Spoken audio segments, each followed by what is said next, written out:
Yogananda tells a wonderful story in the life of Saint Francis, and he was out with one of the brothers, and they were begging for food, which was how they received their sustenance or didn't.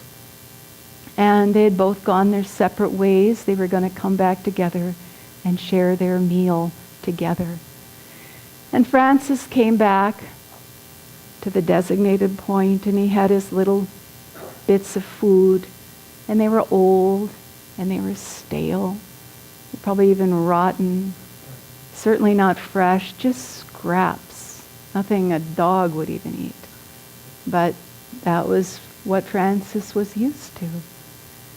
But Brother Mateo, one of the brothers, he came back, and Mateo had this big basket and full of luscious fruits, fresh food, in abundance, and he was kind of proud of himself.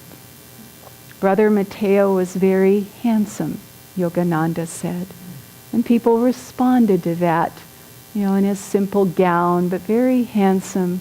People wanted to give him something special.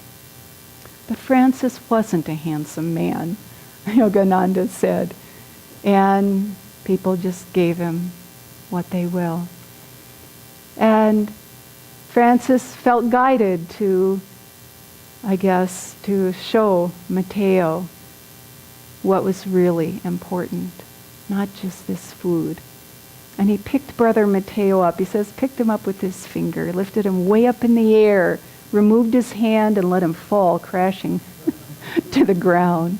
Yogananda said, quoting Christ, he said, "Man shall not live by bread alone, but by every word that proceedeth from the mouth of God."